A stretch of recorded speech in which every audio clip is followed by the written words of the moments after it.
തിരുവനന്തപുരം ചാക്കയിൽ അന്യസംസ്ഥാന കച്ചവട സംഘത്തിലെ കുട്ടിയെ കാണാതായ സംഭവം ഓർമ്മയില്ലേ? രാവും പകലും കുട്ടിക്കായി തിരച്ചിൽ നടത്തി.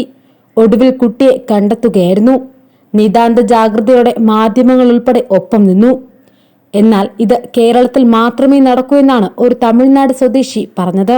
ആമയിഴഞ്ചാൻ തോടിൽ ശുചീകരണ തൊഴിലാളി ജോയിയെ കാണാതായ സംഭവം ഏറ്റവും ഒടുവിലായി നമ്മുടെ മുന്നിലുണ്ട്. ജോയിയെ കണ്ടെത്താനായി കേരളം മുഴുവൻ ഒപ്പം നിന്നു. വിലപ്പെട്ട മനുഷ്യജീവൻ രക്ഷിക്കാനായില്ല എന്ന വേദന ബാക്കിയാവുന്നു. എന്നാൽ എത്ര കാര്യക്ഷമമായാണ് രക്ഷാപ്രവർത്തനം പുരോഗമിച്ചത്. ഇതൊക്കെ ഓർത്തത് ഉത്തര കന്നഡയിലെ ഷിരൂരിന് സമീപം മണ്ണിടിഞ്ഞ് ലോറിയോടൊപ്പം ഭൂമിക്കടിയിൽ കുടുങ്ങിയ കോഴിക്കോട് സ്വദേശി അർജുന് വേണ്ടി രക്ഷാദൌത്യം പുരോഗമിക്കുന്നതിനിടെ നടക്കുന്ന സംഭവങ്ങൾ കണ്ടിട്ടാണ്. രക്ഷാപ്രവർത്തന സ്ഥലത്ത് സെൽഫി എടുക്കാനുള്ള തിരക്കിലായിരുന്നു കാർവാർ എസ് പിക്കെതിരെ സമൂഹ മാധ്യമത്തിൽ രൂക്ഷ വിമർശനമാണ് ഉയരുന്നത്. SP M നാരായണയാണ് ദുരന്തഭൂമിയിൽ സെൽഫിയെടുത്ത് മാതൃകയായത്. അർജുനെ കാണാതായ സ്ഥലത്തേക്ക് കോഴിക്കോട് നിന്നെത്തിയ ബന്ധുക്കളെയും വാഹന ഉടമയെയും രക്ഷാപ്രവർത്തകൻ രഞ്ജിത്ത് ഇസ്രായേലിനെയും കർണാടക പോലീസ് തടഞ്ഞതിനെ തുടർന്ന് സംഘർഷമുണ്ടായിരുന്നു. SPക്കെതിരെയാണ് ബന്ധുക്കൾ ആരോപണം ഉന്നയിച്ചത്.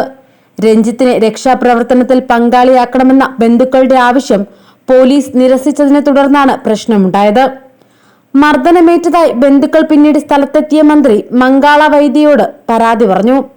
മന്ത്രിയുടെ ഇടപെടലിനെ തുടർന്ന് രഞ്ജിത്ത് ഇസ്രായേലിനെയും അർജുന്റെ സഹോദരി ഭർത്താവ് ജിതിനെയും രക്ഷാപ്രവർത്തന സ്ഥലത്തേക്ക് കടത്തിവിട്ടിരുന്നു. അതിനിടെ രക്ഷാപ്രവർത്തനം പുരോഗമിക്കുകയാണ്. ഷിരൂരിൽ അപകടം നടന്ന സ്ഥലത്തെ ഉപഗ്രഹ ചിത്രങ്ങൾ ലഭ്യമാക്കുമെന്ന് ISRO അറിയിച്ചു.